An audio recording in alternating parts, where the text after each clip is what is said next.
प्राचीन काल से ये विवादास्पद रहा है कि वर्ण जन्म से होता है या कर्म से।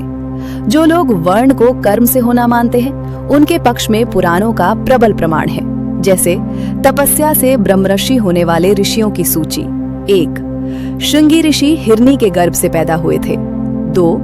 कौशिक ऋषि कुश के गुच्छे से। 3. महर्षि वशिष्ठ वेश्या से। 4. गौतम ऋषि शशकी से। 5. वेद व्यास जी कुमारी कन्या से। 6. पाराशर जी चांडाली से। 7. विश्वामित्र क्षत्राणी से। 8. नारद जी दासी से। 9. मातंग ऋषि हथनी से पैदा हुए थे। ये ऋषिगण ब्राह्मण और ब्राह्मणी के रजवीर्य से नहीं पैदा हुए थे, किंतु अपनी तपस्या से लोक में ब्रह्मर्षि कहलाए। और उपरोक्त अधिकांश ऋषियों के गोत्र आज भी प्रचलित हैं, जिनकी कुलीनता पर किसी की अंगुली नहीं उठ सकती। इन ऋषियों को भी जन्मना ब्राह्मण होना ही समाज ने मान लिया है। हमारा लक्ष्य निरर्थक उपरोक्त विवाद में जाने का नहीं है। वर्तमान में जो गोत्र, प्रवर, वेद, शाखा, सूत्र आदि प्रचलित हैं, उसे प्रस्तुत करना है। गोत्र किसी वंश के मूल व्यक्ति की वंश परंपरा जहां से प्रारंभ होती है, उस वंश का गोत्र उसी के नाम से प्रचलित हो जाता है। सारा समाज किसी न किसी ऋषि की ही औलाद है। इस प्रकार जो समाज जिस ऋषि से प्रारंभ हुआ है, वो ऋषि उस समाज का गोत्र कहलाता है। जैसे महर्षि वशिष्ठ से जो वंश परंपरा चली, वे अपना गोत्र वशिष्ठ बतलाते हैं। गोत्र का एक दूसरा भी अर्थ होता है। गो कहते हैं गाय को, त्र कहते हैं रक्षा करने को। पहले ऋषियों के आश्रमों में गायें होती थीं। उनकी रक्षा का पूरा भार उस आश्रम में रहने वाले विद्यार्थियों पर होता था। वे विद्यार्थी जहाँ कहीं जाते थे, वहाँ अपने को अपने गुरु या उस आश्रम के प्रमुख ऋषि के गोत्र का बतलाते थे। बाद में उनके वंशधरों में अपने को उसी गोत्र का बताने की परंपरा पड़ गई। ये विचारधारा संस्कृत के प्रख्यात विदेशी विद्वान मैक्स मूलर की है। गोत्र वैदिक काल के सप्तर्षियों के वंशों या मूल गोत्रों से संबंधित है।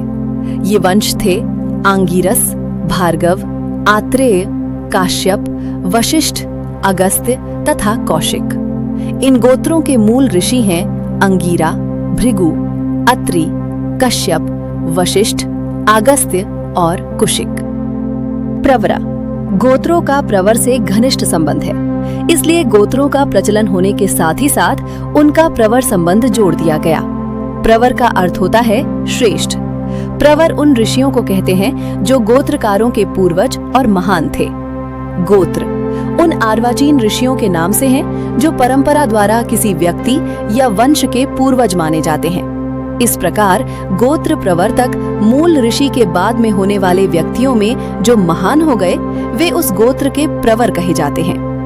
गण जिन ऋषि परिवारों को विवाह के संदर्भ में एक इकाई मान लिया गया है, जिसमें वे विवाह नहीं कर सकते, वे सब एक गण माने जाते हैं। एक गण का व्यक्ति दूसरे गण में ही विवाह करेगा। पक्ष गण का ही विकसित रूप पक्ष है। इसके विस्तार से शाखाएं निर्मित होती हैं।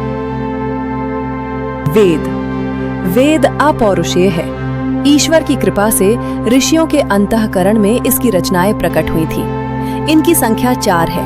हर व्यक्ति के लिए चारों वेदों ऋग्वेद, यजुर्वेद, सामवेद और अथर्ववेद का सांगोपांग अध्ययन करना कठिन हो गया, तो गोत्र विशेष के ऋषियों ने किसी एक वेद के अध्ययन की परंपरा डाली।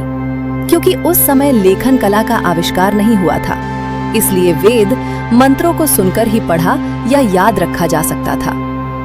उपवेद प्रत्येक वेद का एक एक उपवेद भी होता है। ये उपवेद व्यवहारिक हैं। इनसे मानव की सेवा करने का अवसर मिलता है। ऋग्वेद का उपवेद आयुर्वेद, यजुर्वेद का उपवेद धनुर्वेद, सामवेद का उपवेद गांधर्व वेद और अथर्ववेद का उपवेद स्थापत्य वेद है।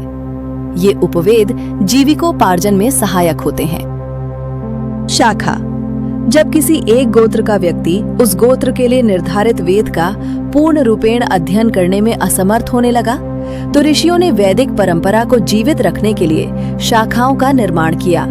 इस प्रकार प्रत्येक गोत्र के लिए अपने वेद की किसी शाखा विशेष का अध्ययन अनिवार्य कर दिया गया। सूत्र सूत्र शाखाओं से भी सूक्ष्म होते हैं। जब गोत्रानुयायियों के लिए शाखाएं भी भारी पड़ने लगी, तो परवर्ती ऋषियों ने उन शाखाओं के भाव को सूत्र रूप में परिणत कर दिया। इस प्रकार प्रत्येक गोत्रावलंबी को अपने सूत्र की जानकारी परमावश्यक है। शिखा। अपनी पहचान बनाए रखने के लिए शिखा बाएं और दाएं से घुमाकर बांधने की परंपरा डाली गई। किसी के गोत्र में दाहिने से गांठ लगाई जाती है और किसी में बाएं से। पाद। ये भी अपनी परंपरा की पहचान बनाए रखने वाली एक विधि है। किसी गोत्र वाले पहले दाहिना पांव धोते हैं, तो किसी गोत्र की परंपरा है बायां पांव धोने की। देवता। प्रत्येक वेद या शाखा का पठन पाठन करने वाले किसी खास देवता की आराधना करते हैं, वही उनका कुल देवता है। छंद। जिस गोत्र के लिए जो वेद पढ़ना अनिवार्य है, वो वेद जिस छंद में गाया जाता है, वही उस गोत्र का छंद होता है। मूल स्थान। गोत्रकारों ने जिस मूल स्थान पर रहकर अपना वंश चलाया, वो उनका आदि स्थान या शासन कहलाता है। दिशा या द्वार। यज्ञ मंडप में अध्वर्यु जिस दिशा से प्रवेश करता है या जिस दिशा में बैठता है, वही उस गोत्र वाले की दिशा या द्वार होता है। आस्पद। जिन नामों या स्थान के नाम से जिन वंशों की प्रसिद्धि होती है, उसे आस्पद कहा जाता है, जैसे मामखोर के शुक्ल आदि।